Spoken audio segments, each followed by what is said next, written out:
Hello everybody! We're back with the next 6 chapters of Storm and Fury. So my last video, the camera, I don't know, I had so many technical difficulties.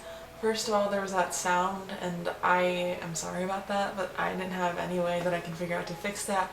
Also, my video driver broke on my computer, and it took me 3 days to fix it. So that's why there was not a whole lot of editing that I would have liked to do, because I spent most of the week trying to fix that. But I got a different camera, I'm in a different location, I don't know, we'll see how this one goes. I really hope it's better because, oh my gosh, it was so bad, it was so hard to fix. Honestly, I don't even know. But anyways, looking past that, we're on to the next 6 chapters, which is going to be chapter 7 through through the end of chapter 12. So starting up next week at the beginning of chapter 13. But I am really excited. I accidentally left everybody on a cliffhanger with the last one, so if you haven't seen the last video, go watch that first and then come back to me and we'll talk about this next the next 6 chapters. But if you don't want spoilers about this book, please do not keep watching, because I'm going to be talking about what happens, my reactions to what happens, and I don't want to spoil this for anybody. So, you know, if you want to read along with us, you can join the Barely Book Club. I do post these a week later so that everyone gets a chance to read it in the group before I talk about it on here. So you will just be like, if you're just going to join now, you'll be 2 weeks behind, but it's only 12 chapters, so you're very easily could catch up. But yeah, feel free to join us, come and talk to us about it while you're reading along, and then you can see if what you thought was like what I'm thinking. But it's a great time, and I hope you join us. But yeah, we're just going to get right into it right now.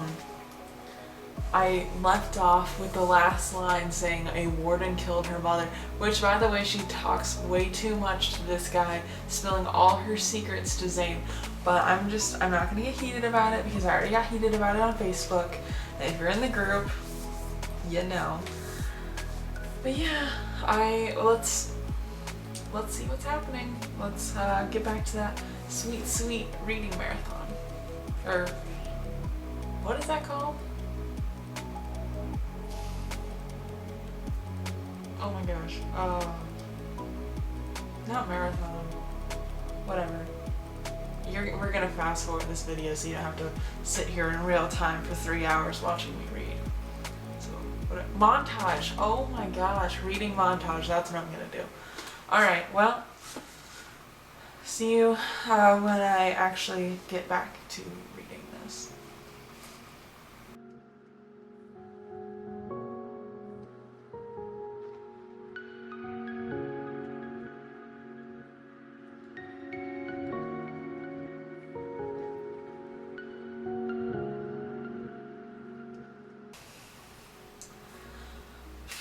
Alright, I'm back. I have a lot of thoughts. Like last time I had a front and back of notes. I have 3 pages of notes now. Like front and back, except the last page, but whatever. I have so many notes, I have so many thoughts. Like, we still don't know what Trinity is, and I don't know when we're gonna find out, but there is so much that happened in these chapters. Every time I read this book now, it gets harder and harder to close the book at the end of the chapter so that I don't get ahead of everybody else. But oh my gosh, I just wanted to read and find out. Like, I'm so annoyed we still don't know.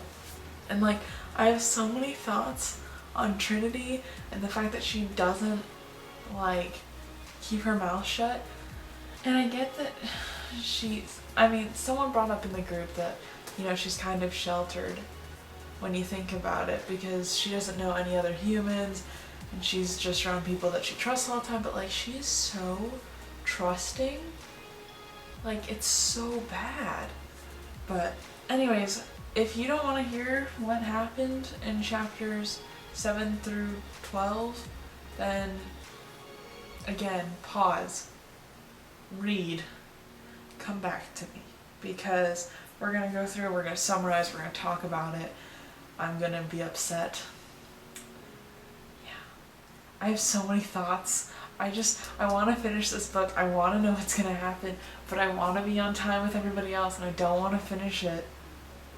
But I really want to finish it. Like, I need to read more of this author's work because I want to binge it so bad. Okay. Anyways, I'm going to bust out my notes and we're going to go through, we're going to talk about it. We're going to make me feel better. I hope. Anyways, so basically these chapters, we start the chapters with Clay bullying some random younger warden guy. And I don't know how she could be so blinded by the fact that she thinks he's hot to not have noticed this previously, because all the warning signs were there. You know, I don't understand people who can't see the warning signs of, I mean, I guess hindsight's 2020, but he's so awful, and he's misogynistic and just terrible. He literally, okay, we'll get into it, but he's the worst. I'm just so happy with, you know, what happens to him at the end, but no spoilers, we'll get there. So then Trinity is trying to figure out how she was blinded by love because, you know, Clay is the worst and he's a terrible human, and yet she literally kissed him. I'm like, that's disgusting. He's horrible. How did none of her friends tell her that he was horrible? I feel like you need to reevaluate your friendships with people if they just allow you to, you know, talk to someone that's just a terrible person, because yikes. You see, they grew up with this guy. So there was a time when she probably didn't have romantic feelings for him and knew who he was as a person. I'm just saying, I don't know. And then Trinity has this realization that by this time next year, all of the wardens in training are going to be gone. They're going to be relocated to wherever they have to be. So she's going to have no friends this time next year. She's going to be alone. All of her friends are going to be relocated to whatever place they have to be stationed at. And the only person she's going to have is Misha. And Misha likes that a lot. Elena. I'm making a guess here. We're just gonna hope that that's how you pronounce it, because I don't know. Elena, Alana, I don't know. But yeah, he's flirting with her, and then she's gonna try and be a healer, I guess, and stay on at wherever they are. So, you know, Misha's always gonna be off flirting with her. I don't know. And then she thinks about busting in on their combo, but decides that she's not going to do what she would normally do, and instead she will leave them alone. Like, how terrible of a friend are you that you're just busting into a conversation where your other friend is flirting with someone? Like, be a good friend. And a good friend means that you let them flirt. That's all I gotta say to that. Oh, and then in my notes I put, oh great, Zane the Stalker is back. Because he's always there. He literally is always there. Anytime she is not in her house, Zane is there. And I think this is going to come into play later, and he might not be a stalker, but like, I don't know. So then I put Clay, aka the worst, comes over to talk to their table. This scene made me so mad, and I was hoping that he would get murdered, but he says to Trinity that she should be getting him a glass, or a drink, because he doesn't have one. And I'm like, you literally tried to do things that you should not, like, you did not listen to her say no, and now you're like, oh, you should just get me a drink. Like, is she a servant? No. She's a human being.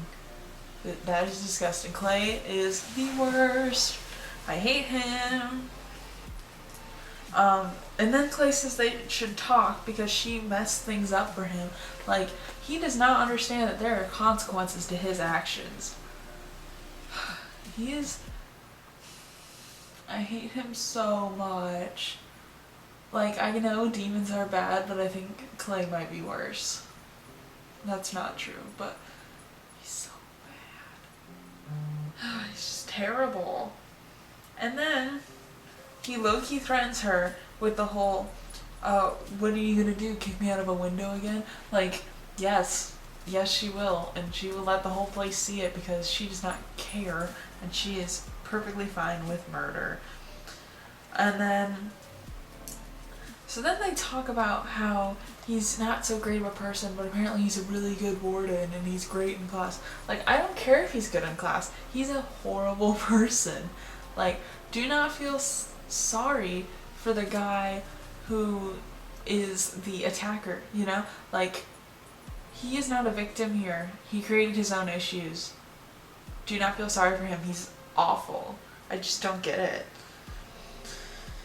So then she leaves and she convinces Misha to not walk her back and stay and talk to Alana, or Eliana, whatever her name is. But of course, as soon as she says that, you know, Zane pops up. El Stalker. So then Zane literally recaps everything that just happened between her and Clay. And he was watching the entire thing, which is interesting. And he's a little bit of a weirdo. And then Zane gets way too curious and asks how old she is, which I guess is kind of a normal question, but it's just weird. So we find out she's 18. I think he said he's 22, 21, something. I didn't write down his age because I didn't care. But, you know, that's weird. But yeah, so then he goes, oh, if you're 18, why are you still here? And then the chapter ends. And I think that's kind of rude to ask someone, you know? It's like, she grew up here. She's literally only 18, which I get, you know, when I was 18, I thought that was like a big, strong adult, but like, life is expensive. You can't always afford to move out at the age of 18, you know? And he's just making a big assumption that she somehow had a job or money to just like leave the place that she grew up in. But I mean, you know, that's fine, whatever. And then, so we also find out that wardens don't qualify for financial aid. Like, I don't understand how you can segment an entire group, like an entire species, and say, yes, this species does not qualify for financial aid as a whole. Like, there's probably still poor wardens, or what about wardens that were born and don't want to fight? Like, is that your only option as a warden, is to be a warden? Like, I feel like that's kind of rude that they would just not, I don't know. I mean, can you really make the assumption that no one in that group has any sort of ambition except being a warrior or a healer? Because apparently that's their only two options. They can't go to college? I mean, what if someone wants to be a healer for people? Like humans. They can't go to college for that? That doesn't make any sense. I don't understand why wardens don't qualify for financial aid, because her degree is a warden degree, like her high school diploma, so she can't go to college because they think she's like a warden and doesn't get financial aid. Like, I don't understand that at all.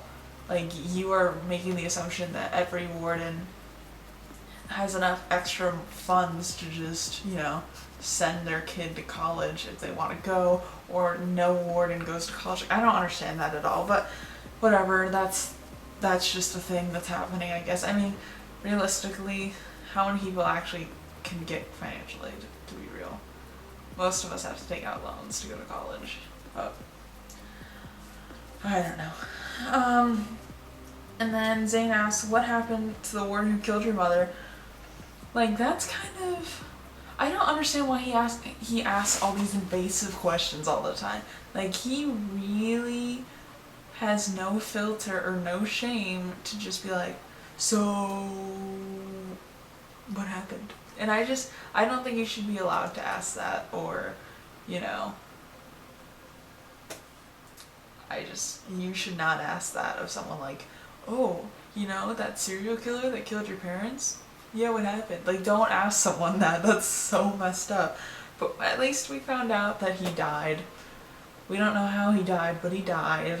And I still feel like you just shouldn't ask someone that. You met her like 2 days ago, and now you're just like, oh yeah, how did this super traumatic event, yeah, how did that happen? What's up? And I just don't do that.